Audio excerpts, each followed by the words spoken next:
Rebonjour, nous voici rendus à un deuxième exemple entourant la quantité de mouvement. Cette fois-ci, on va utiliser un exemple qui va nous faire calculer des forces moyennes et des accélérations moyennes pendant qu'il y a une quantité de mouvement qui est variée.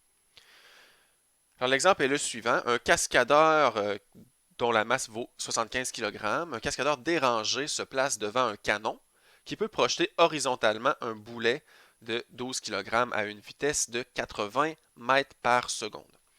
Les patins qu'il porte peuvent rouler sans frottement.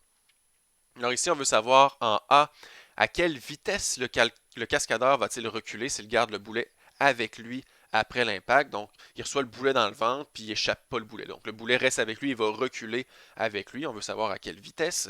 En B, quelle est la force moyenne que le cascadeur ressent pendant l'impact si l'impact dure 0,75 secondes. Et finalement, en C, quelle est l'accélération moyenne du cascadeur pendant cette douloureuse période de 0,15 secondes.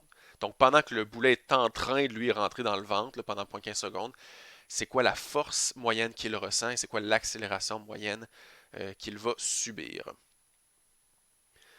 Alors, on commence par identifier les données qu'on connaît. Donc, pour le cascadeur, on connaît la masse de 75 kg, on connaît sa vitesse initiale. Donc, initialement, le cascadeur est immobile devant le canon. On ne connaît pas sa vitesse finale, c'est ce qu'on cherche pour la question A. Ensuite, pour le boulet, on connaît sa masse, c'est 12 kg. On connaît sa vitesse initiale, donc la vitesse initiale avant la collision. C'est pas la vitesse, c'est la vitesse de sortie du canon. Mais ici, on s'intéresse vraiment à la collision quand le boulet va rentrer dans le cascadeur. Donc, initialement, le boulet est déjà en mouvement juste avant la collision à une vitesse de 80 mètres par seconde.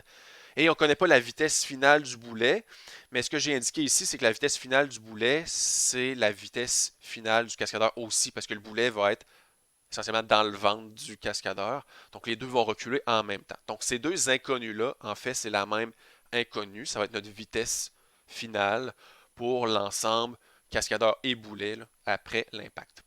L'impact lui-même, on connaît sa durée.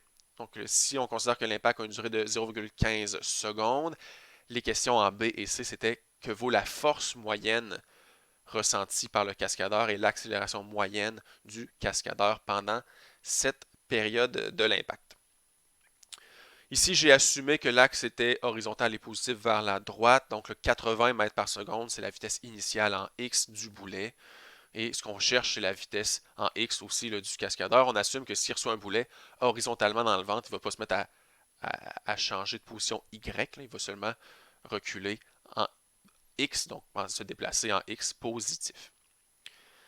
Alors, pendant l'impact, il n'y a pas de force externe. Si on considère le système formé du cascadeur et du boulet, il y a le boulet qui va évidemment appliquer une force sur le cascadeur, qui va le faire reculer, mais le cascadeur va appliquer une force sur le boulet aussi, parce que le boulet va ralentir.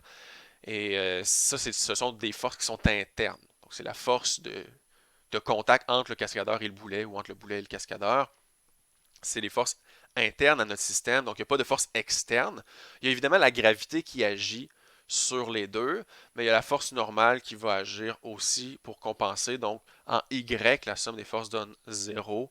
Donc, oui, il y a des forces externes, mais comme elles s'annulent, il n'y a pas de force externe nette. Alors, la quantité de mouvement est conservée. On va s'attaquer à la conservation de la quantité de mouvement seulement en X. Là, en Y, il n'y a rien qui se passe. Donc, ça ne serait pas intéressant, ça ne serait pas utile, mais ça serait quand même conservé en Y, c'est juste que ça serait 0 égal à 0. Alors, initialement en X, on a quoi? Ben, on a la masse du cascadeur fois sa vitesse initiale. Ça va donner 0 parce que le cascadeur était immobile.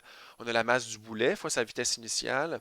Et on a la masse du cascadeur fois sa vitesse finale et la masse du boulet fois sa vitesse finale, mais c'est la même vitesse finale qu'on peut mettre en évidence.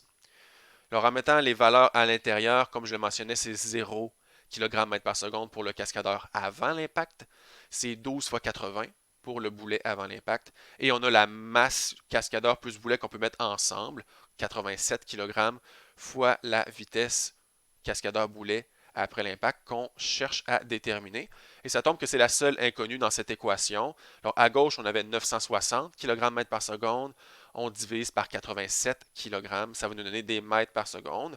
Plus précisément, 11,03 mètres par seconde comme vitesse finale. Alors ça, c'est la réponse à la question A. Maintenant, pour la question B, quelle va être la force moyenne ressentie par le cascadeur pendant l'impact? Mais ce qu'on va faire, c'est, on sait que la force, c'est la variation de la quantité de mouvement divisée par le temps. Donc, si on veut la force moyenne, ben, ça va être delta P sur delta T. Là, il ne faut pas tomber dans le piège ici. On a dit que la quantité de mouvement est conservée. Donc, il ne faut pas dire ben, delta P vaut 0, c'est-à-dire que la force moyenne vaut 0. Ça, c'est si on le faisait sur l'ensemble des deux. Mais là, on veut la force moyenne sur le cascadeur. Donc, ça va être la variation de quantité de mouvement du cascadeur qui ne va pas être 0 parce que lui subit une force externe. En fait, c'est la force de contact avec le boulet. Et c'est ça qu'on va chercher à déterminer dans cette question-ci. Alors, la force sur le cascadeur, c'est quoi? Ben, c'est la masse du cascadeur fois sa vitesse finale, moins la masse du cascadeur fois sa vitesse initiale. Donc, sa variation de quantité de mouvement, donc sa variation de masse fois vitesse, divisée par le temps. Ici, ben, on connaissait sa masse, 75 kg, fois sa vitesse finale qu'on venait de déterminer, 11,03 mètres par seconde. Initialement, il n'y avait pas de quantité de mouvement et on divise par le temps. Ça nous donne une force moyenne ressentie de 55,17 newtons, donc 5517 newtons. Si c'est une valeur qui est positive, ça veut dire qu'elle serait dans la direction des x positifs. Parce que oui, dans l'équation en haut, c'est sous forme vectorielle, mais techniquement ici, c'est les vitesses en x qu'on a utilisées. Donc, ce serait la force moyenne en x. Si c'est positif, ça veut dire que c'est dans la direction des x positifs. C'est pas demandé, mais je vais faire ici le calcul, calcul supplémentaire, le calcul de la force moyenne sur le boulet. Donc, vous allez voir pourquoi je fais ça ici en bonus. Donc, la force moyenne sur le boulet, c'est la variation de la quantité de mouvement du boulet. Donc, masse fois vitesse finale pour le boulet, moins masse fois vitesse initiale pour le boulet. Le boulet, on sait que sa vitesse finale, c'est 11,03 mètres par seconde aussi. Le boulet est avec le cascadeur, se déplace à la même vitesse après l'impact. Avant l'impact, le boulet avait une vitesse de 80 mètres par seconde. Donc, quand on va faire la soustraction, on va se rendre compte que ça va donner une valeur négative parce qu'il y a essentiellement, il y a eu moins de quantité de mouvement vers la droite après qu'il y en avait avant. Donc, sa variation est vers les x négatifs. Ça fait donc une force moyenne vers les x négatifs. Ce qu'on remarque, c'est que la force moyenne ressentie par le boulet, c'est exactement la même valeur, mais le sens opposé à la force moyenne ressentie par le cascadeur. Donc, ce que ça nous montre, ça ici, c'est la troisième loi de Newton. On avait déjà parlé de la troisième loi de Newton dans la section de matière sur la dynamique, mais en fait, si on utilisait la quantité de mouvement, on pourrait prouver la troisième loi de Newton de cette façon-là. C'est juste, dans le fond, c'est le fait que la quantité de mouvement est conservée quand il n'y a pas de force, quand il n'y a pas de force externe, comme dans une collision, où c'est seulement des forces internes, mais ça implique que les forces internes sont les mêmes, mais de sens opposé. Comme ça que les forces s'annulent. Donc, c'est juste une petite parenthèse pour vous montrer la troisième loi de Newton vue différemment là, avec la quantité de mouvement. Si on retourne à notre problème, la question c'est l'accélération moyenne du cascadeur pendant l'impact. Il y aurait deux façons de faire ça. On pourrait y aller avec la cinématique parce qu'on connaît la vitesse initiale, on connaît la vitesse finale, on connaît le temps. Alors on peut dire l'accélération moyenne, c'est la variation de vitesse sur la variation de temps et on trouverait une accélération moyenne de 73,56 mètres par seconde carré, qui est quand même une bonne accélération. Là. Ça correspond quoi, à environ 7G, un petit peu plus que 7G d'accélération. Le ventre du cascadeur, disons qu'il va avoir mal là, avec une accélération de la sorte, puis pas juste son ventre. Là, ça va donner un certain mal de tête juste par le choc de recul que ça donne.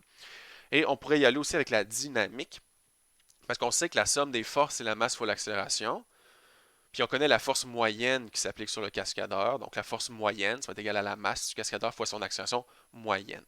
Donc force égale masse fois l'accélération. Ici, on fait juste prendre les valeurs moyennes. Et si on fait ça, ben, évidemment, ça va nous donner la même réponse, 73,56 mètres par seconde carré, comme accélération moyenne, valeur positive. Donc sa composante en x est positive. L'accélération est vers la droite, ce qui est quand même logique. Le cascadeur était immobile et ensuite il se déplaçait vers la droite. Si on l'avait fait pour le boulet, l'accélération aurait été négative parce que le boulet il se déplace encore vers la droite, mais il se déplace moins vite vers la droite. Donc, dans ce cas-ci, ça serait une décélération pour le boulet.